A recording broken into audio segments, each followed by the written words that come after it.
It's Storytime Sunshine. Books read out loud. Wade's Wiggly Antlers by Louise Bradford and Christine Battuz. One winter morning, Wade spotted his shadow on the snow. "My antlers look like trumpets," he cheered. "Toot-a-toot-toot, toot-a-toot-toot, toot-a-toot-toot." His friends all fell in line behind him, tooting imaginary horns and rat-a-tat-tatting make-believe drums. Toot-a-toot-toot, rat-a-tat, toot-a-toot-toot, rat-a-tat-tat, toot-a-toot-toot, rat-a-tat, toot-a. As the parade zigzagged through the trees, Wade thought he felt his antlers wiggle.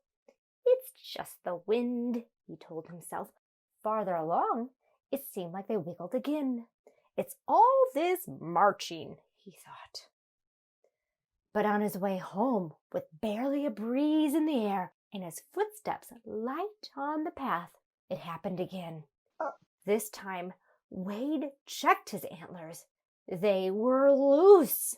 Wade ran straight home to show his mother. "My antlers are wiggly!" he cried as he burst through the door. Wade's mother gently nudged each one. "Remember when we talked about your antlers falling off?" she said. "Don't worry, new ones will grow in the summer." But Wade was worried. He would miss his antlers. He used them for so many things. Paddles for ping pong. Boink, boink, boink, boink. Perches for giving friends ride. Catcher's mitts for softball. And hooks for flying kites. Wade decided he was going to keep his antlers. The next morning, Wade's wiggly antlers were wobbly. So instead of playing hockey, Wade sat on the bench and kept score. He didn't want to risk jostling his antlers. The next day, while his friends played double dutch, Wade tried to tiptoe in. After he got untangled, he just turned the rope. On the third day, while his friends danced, Wade stood alone and softly tapped his hooves to the beat. Wade was getting tired of being on the sideline, so on the fourth day, he stayed home. It was a long day. That night, Wade couldn't get to sleep. He kept thinking of all the fun he was missing. If only he didn't have his antlers to worry about. Suddenly, Wade realized it was time for his antlers to go. So he gave them a jiggle. Wiggle, wiggle, wiggle, wiggle. Then he bounced on his bed. Boink, boink, boink, boink. Then he did jumping jacks. But Wade's antlers didn't budge.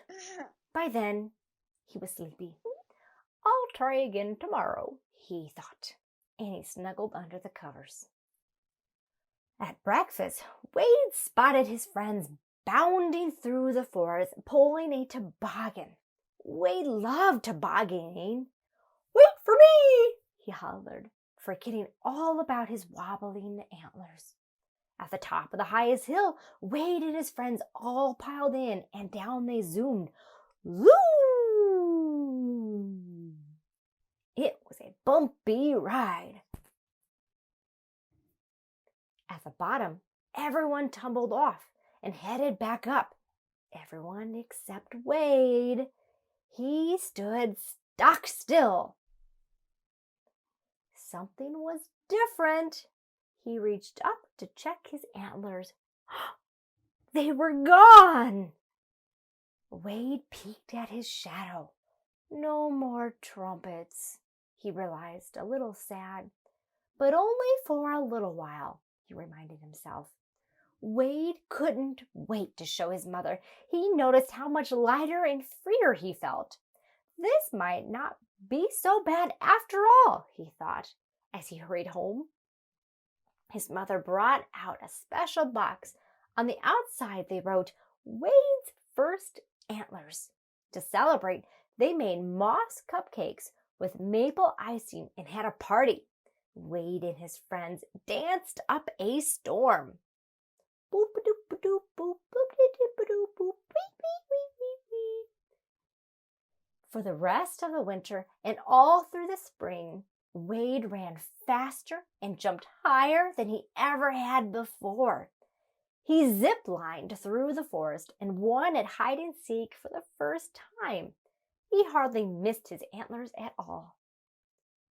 Then one summer morning, as Wade reached up to scratch an itch, he felt 2 bumps. His new antlers had sprouted. At first, Wade's antlers didn't look like antlers at all.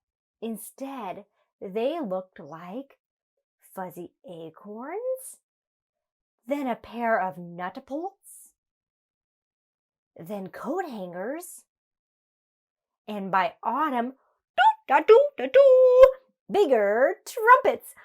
Doo-da-doo-da-doo, doo-da-doo-da-doo. Oh, what a fun book. You might not have antlers, but what in your life is this similar to? Thanks for reading that with me.